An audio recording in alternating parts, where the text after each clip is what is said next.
Bonjour à toutes et à tous, bienvenue dans ce nouvel épisode. Aujourd'hui, on a la chance de recevoir le directeur général de Code4IS, Erwan Lermite. Bonjour. Bonjour, merci beaucoup de me recevoir. Bienvenue. Très heureux d'être aujourd'hui chez vous, chez Great Place to Work.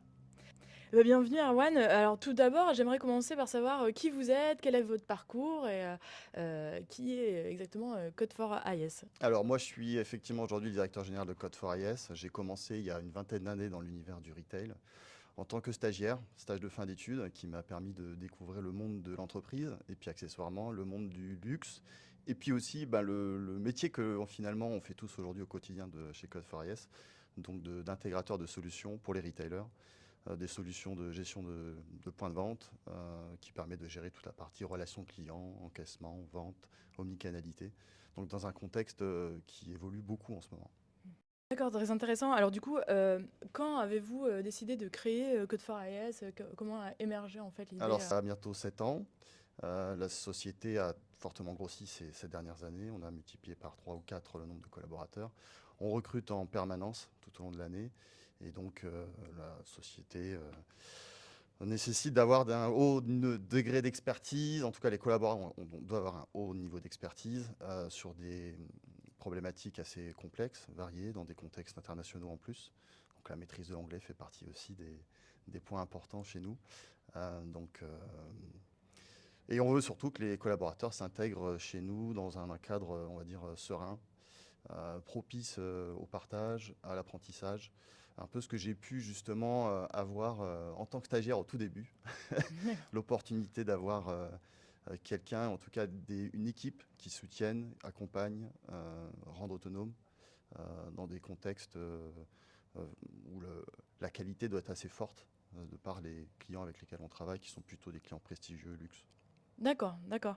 Et donc du coup, qu'est-ce qui vous a donné vraiment, personnellement envie de créer cette entreprise? Donc on sent le besoin de voilà, de mettre bien l'humain au cœur et l'expérience que vous avez pu avoir, qu'est-ce qui a émergé? C'était à l'origine, effectivement, mettre toute la compétence que j'ai pu acquérir dans mon expérience au service des autres, on va dire, au service des retailers, et puis construire une équipe autour de valeurs communes et autour d'une envie de bien faire, de conseiller, d'apprendre, de faire ce partage d'apprentissage aussi, transmettre un peu le témoin, Mmh. et dans un contexte très, on va dire, très diverses, et notamment ces dernières années où la technologie a fait un grand pas en avant, les besoins se sont d'autant plus diversifiés, le monde du retail, du commerce a aussi beaucoup changé et encore en grosse transformation.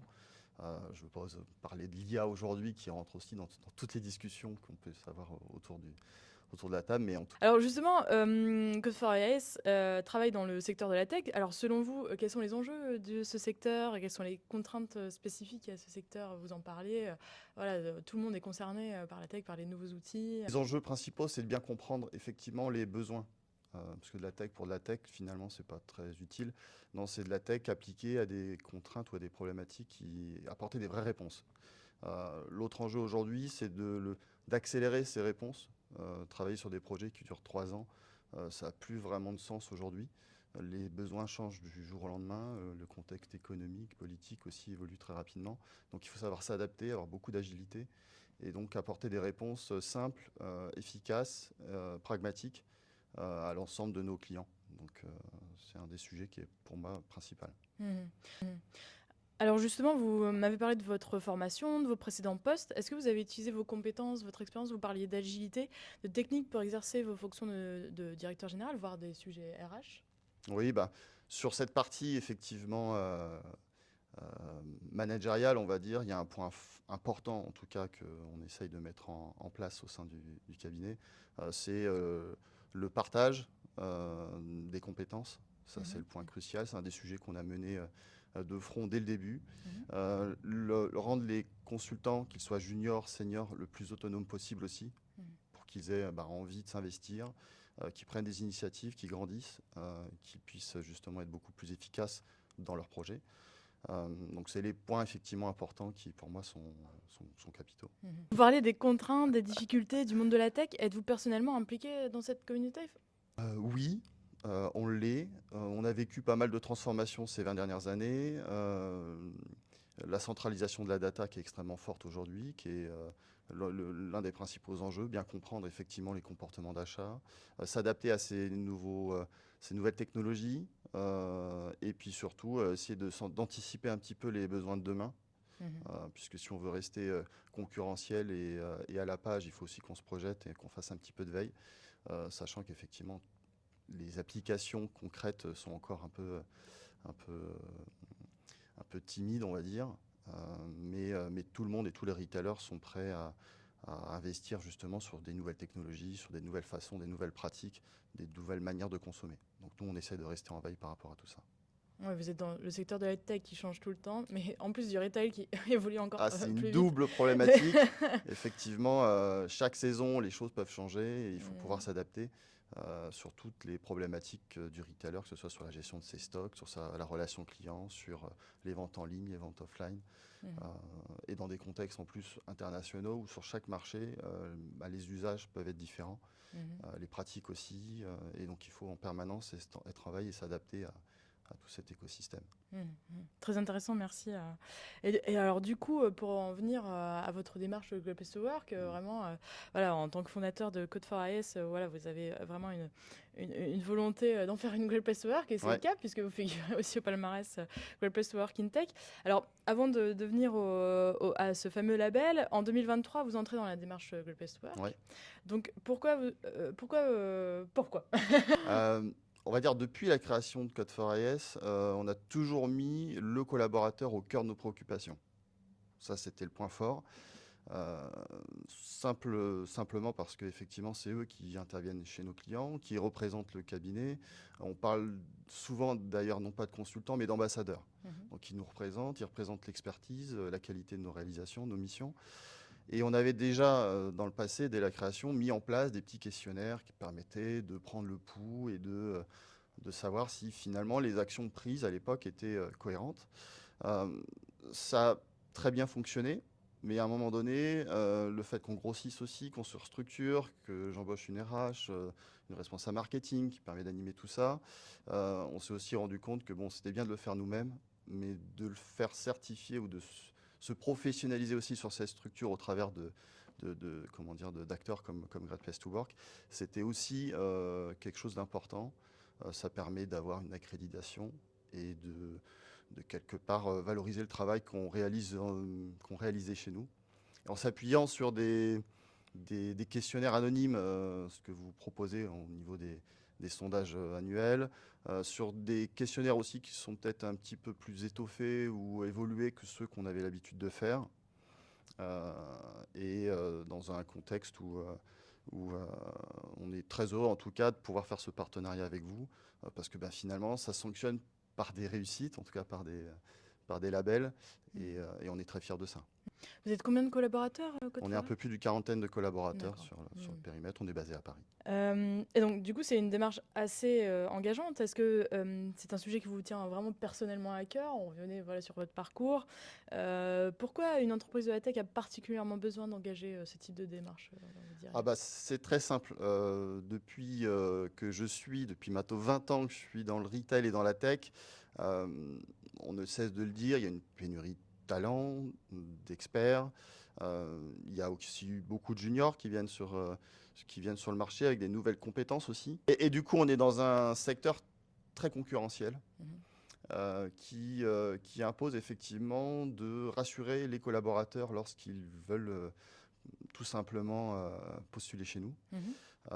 Et quasi systématiquement, pendant les entretiens, on nous fait la remarque, en tout cas depuis que l'on est certifié, vous êtes Great Place to Work, c'est bien, c'est rassurant.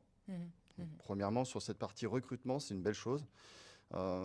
Et autrement aussi, sur la fidélisation des collaborateurs, c'est un autre sujet qui me tient encore plus particulièrement à cœur.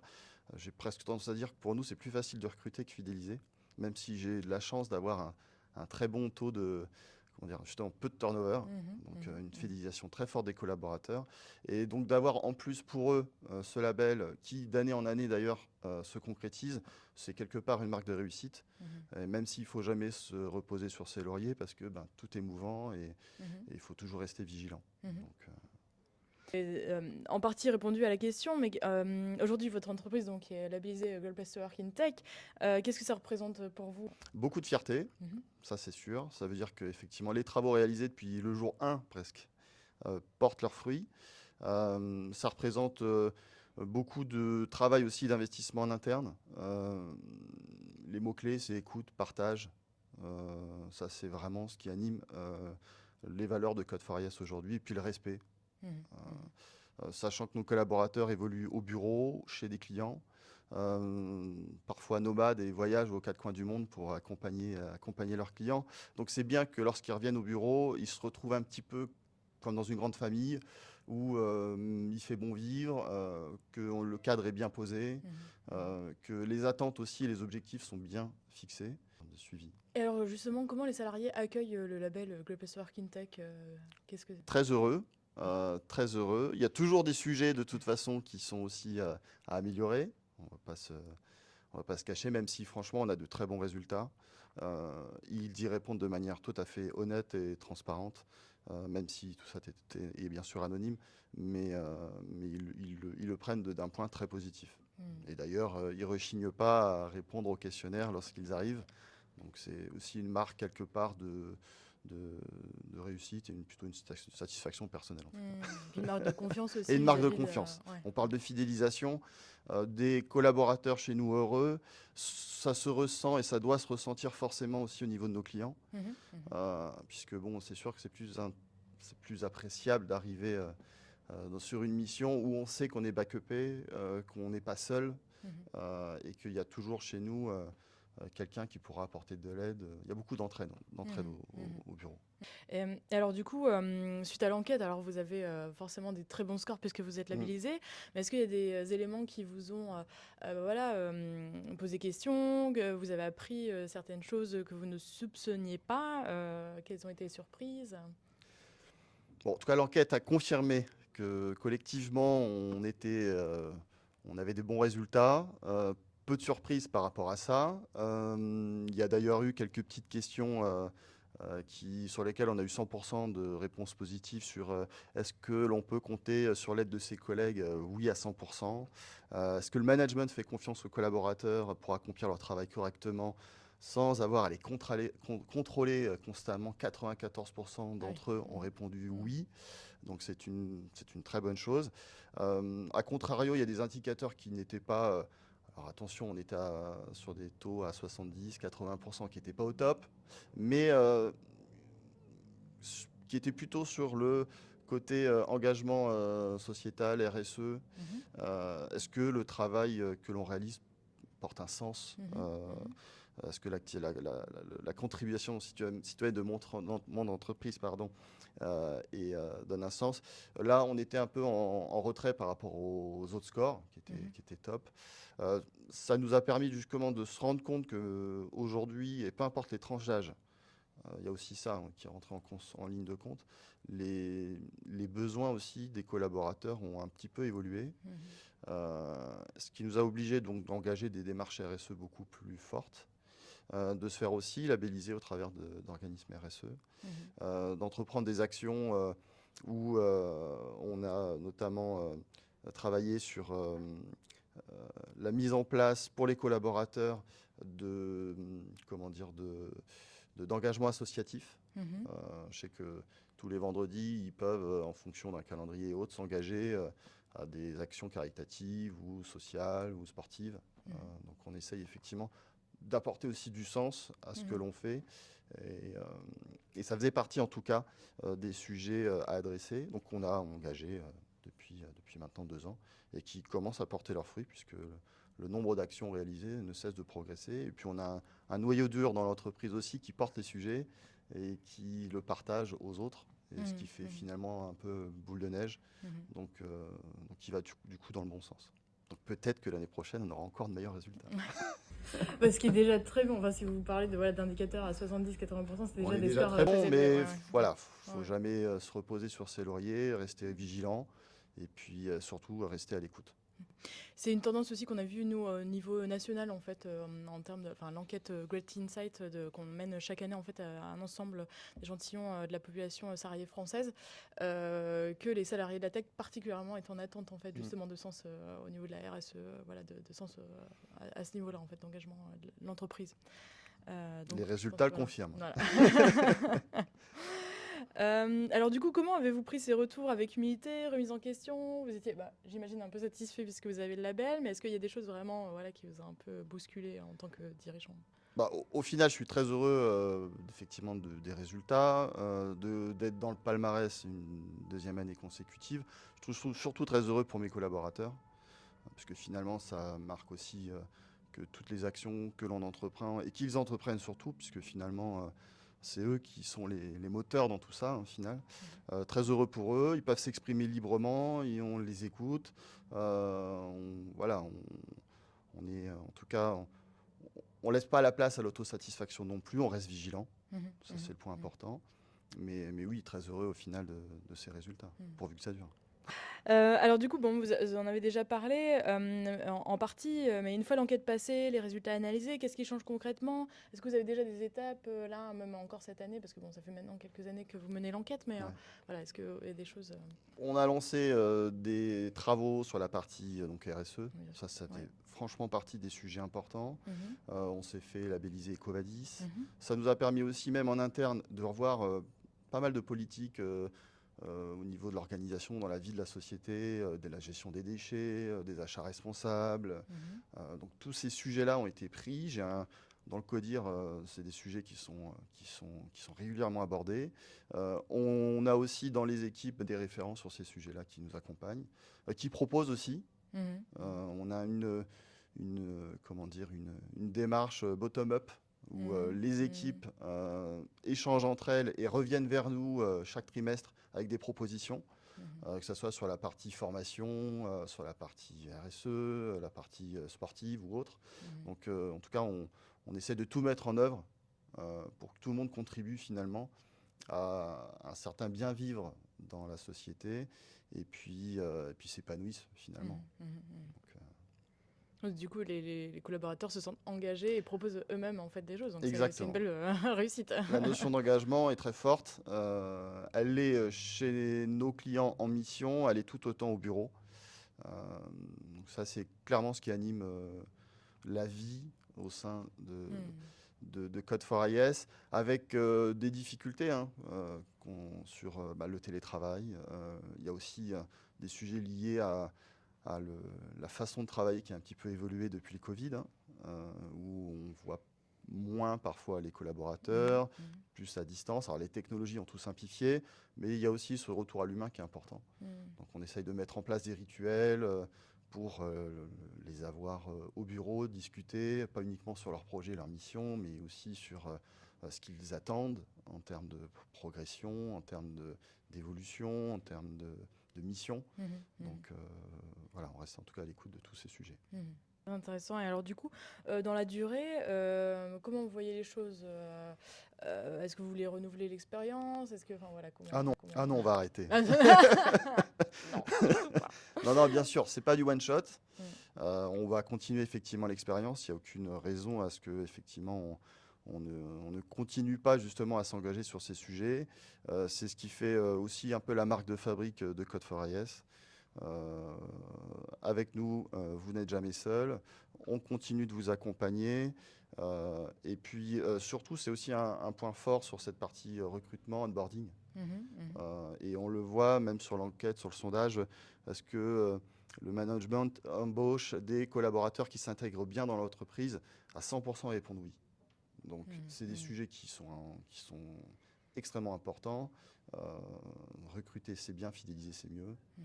Donc oui, on va s'engager tant qu'il faut pour que, pour que ça se sache, que ça se fasse savoir, et puis que les équipes soient très heureuses de travailler pour nous.